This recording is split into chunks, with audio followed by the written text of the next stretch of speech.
There's a kind of hope that doesn't shout. It slides in quietly at 2 in the morning when the city is asleep and the charts are awake, and it whispers, "This time will be different." That's how it began for Ryan. Not with a crash, but with a coupon code. A banner ad promising a $15 evaluation and a chance at a $50,000 account. One click to change his life. One click to leave the mess behind. He told himself it wasn't gambling. It was disciplined access. A smarter path than funding a live account. A bridge to safety. He remembered the months before, the stress of his day job, the rent inching higher, the quiet panic of realizing he didn't have a plan. The ad looked like a plan. The first evaluation felt like a video game. Rules were rules. Grow the account, don't dip below the trailing drawdown, hit the target, then activate. It was clean in theory and intoxicating in practice. He passed in 3 days. He felt clever. He felt chosen. He told a friend at lunch he was days away from trading firm capital. The friend smiled and nodded the way people nod when they don't understand. Ryan liked that he didn't understand. It felt like having a secret. But the rules had shadows. He hadn't realized the drawdown would trail unrealized gains too. He hadn't realized the $50,000 account was really a $2,500 leash. He hadn't realized that a single trade against him could erase days of progress. He failed by 73.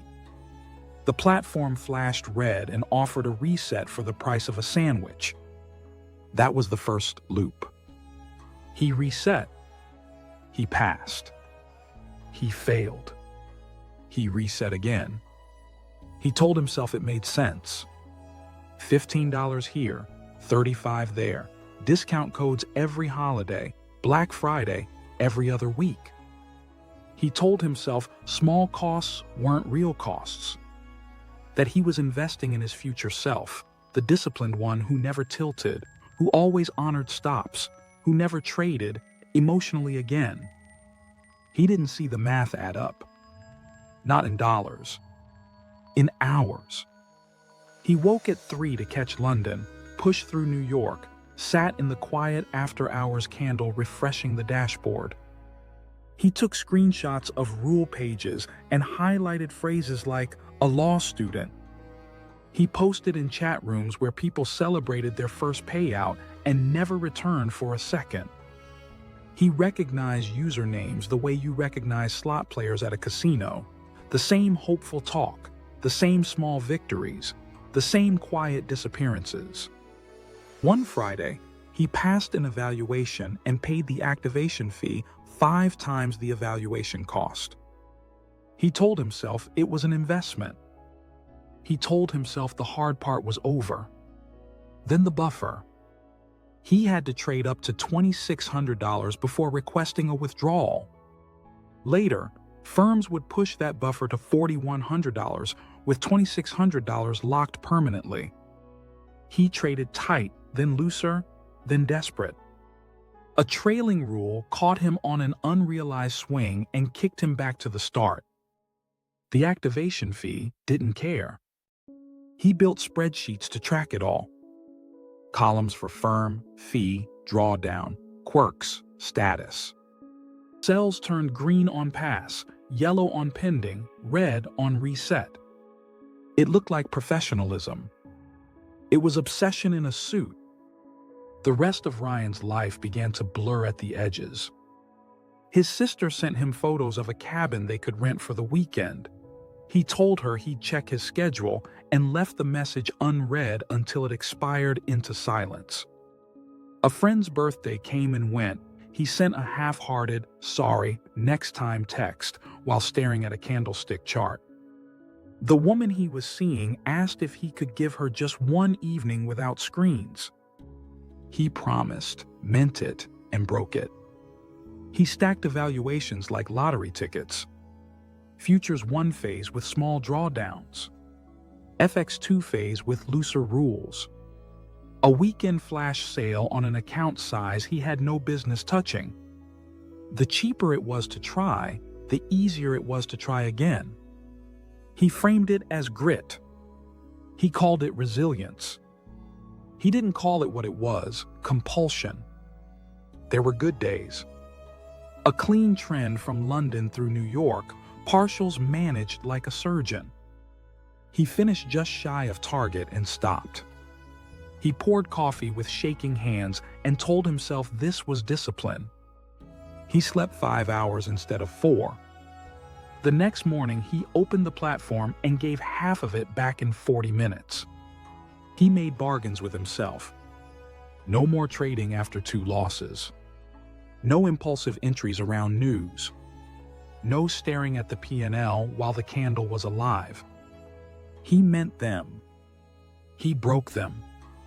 When he broke them, he added new rules on top of old ones. Laminated cards. Post-its taped to his monitor. Whispers spoken out loud. He was building a fortress made of paper. One night, his dashboard showed 21 open evaluations. He told himself they were diversified. He told himself he was spreading risk. The truth, he was hiding from outcomes by multiplying them. If one passed, he could forget the 20 that didn't. If one failed, he had 19 more to prove he wasn't a failure. He was buying chances not to feel. The crash didn't come in one big hit. It came in 100 small ones. A trailing drawdown disqualification by a hair. A daily loss limit forgotten after a win streak. A candle flipping while he microwaved leftovers. A stack of activation fees that made last month costlier than a small live account. The spreadsheet bled red. The chat rooms grew louder and emptier. He muted them and felt lonelier. It was a Thursday when he broke. Not dramatic. No news bombs. No outages. Just a day where everything worked on paper and nothing worked in his hands. 3 evaluations, 1 target away. A 4th in drawdown he swore he'd nurse back. He sized down. He sized up. He moved stops in and out. Then he removed them all together for 1 candle. Just 1, he told himself. Just 1 more. It plunged. He sat still. He closed the platform. He didn't cry. He didn't break anything. He opened the spreadsheet and totaled 6 months, fees, resets, activations, data. He didn't include the gas money, the takeout, the hoodies with firm logos that made him feel like he belonged. He looked at the number and said, in a voice that sounded like someone else's, "I'm paying rent on a dream that never lets me sleep." He walked. The city felt like it belonged to other people. Couples laughing. A dog skidding on a turn. A teenager balancing a pizza box like a cartoon waiter. He didn't feel angry. Just tired in a way he couldn't name. He stopped on a bridge and watched the river pretend to be still. When he got home, he didn't open the platform. He opened a blank document. At the top, he wrote, "The rules are not my edge." Underneath, "I trade to escape feelings I don't want to feel. I trade to prove I'm not a failure. I trade to make up yesterday in 1 day. I trade to be okay with myself for an hour." He read it back. He didn't like himself.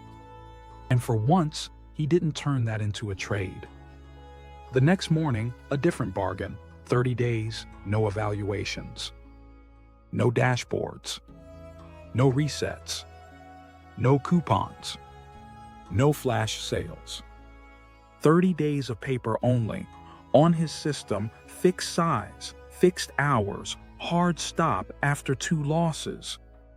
30 days of journaling not just trades but body signals, heart rate, jaw tension, the itch in his chest before regret. 30 days where the goal wasn't money. The goal was not abandoning himself. The first week was awful. Without the adrenaline, hours stretched. Markets looked like weather. Patterns appeared and he didn't touch them. He learned his boredom. It looked like opening a browser. It looked like checking a calendar. It looked like standing up, sitting down, standing again. Day 8, he wrote, "I feel empty when I'm not trying to win." He circled it. Day 12.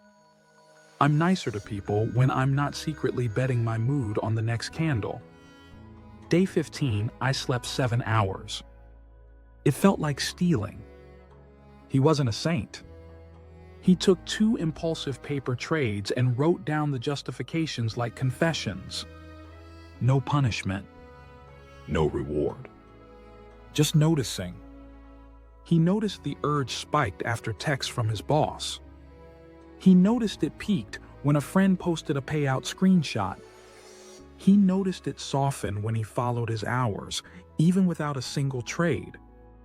He was building a new muscle, watching without grabbing. On day 21, he wrote a 1-page plan for re-entry. No prop firms until 3 months of clean demo results. If he returned, 1 evaluation at a time. A cap on monthly fees. No firms with trailing unrealized drawdown. No activation fees beyond his limit. No payout buffers that forced him to warp his strategy. He would not bend himself for an account that wasn't his. He would not rent his self-respect. On day 28, he realized he hadn't thought of the dashboard once.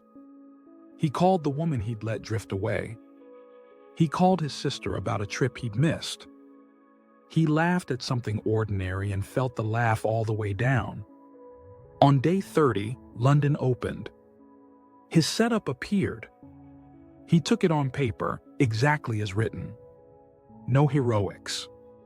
It worked, pulled back, worked again. He managed it as promised. He closed it. He wrote, "I can be me and still trade well." He stared at those words longer than the chart. He didn't get rich next month. No payouts. No screenshots. No chorus. He returned to live risk with a size that didn't insult his nervous system. He skipped a half-dozen discounted evals and spent the fee money on sleep and quiet. Prop ads looked like billboards for something he didn't need. Not evil. Not noble. Just not his. One day, Ryan finally made it. He built the buffer, reached payout, and requested his first withdrawal. A $1,500 He should have been celebrating. But instead, he felt empty. Because when he looked at his bank statements, he realized the truth.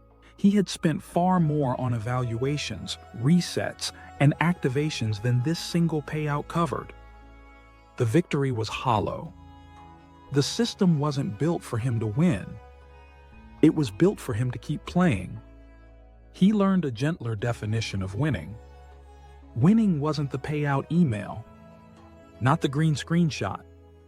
Winning was letting the old urge rise and pass without obeying it. Winning was putting the mouse down when his jaw clenched.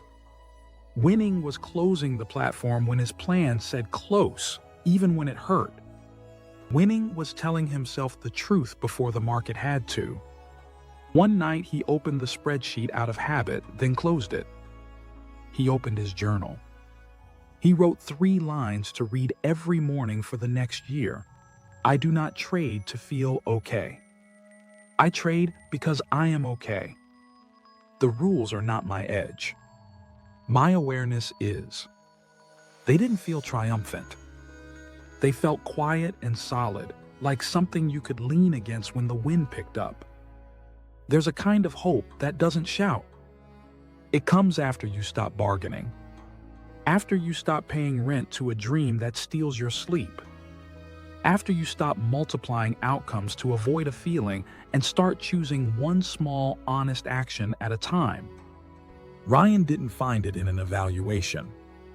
He found it in a space he'd never given himself, the space between an urge and a click. If you're in the loop, you know it. Not because someone scolded you, but because your body is tired, your browser history looks like a casino, and your life has been narrowed to a dashboard. You don't need another coupon code. You need a calendar. 30 days where the goal is not to pass, but to stop passing yourself by. 30 days where the win is the moment you tell the truth and let the truth be enough.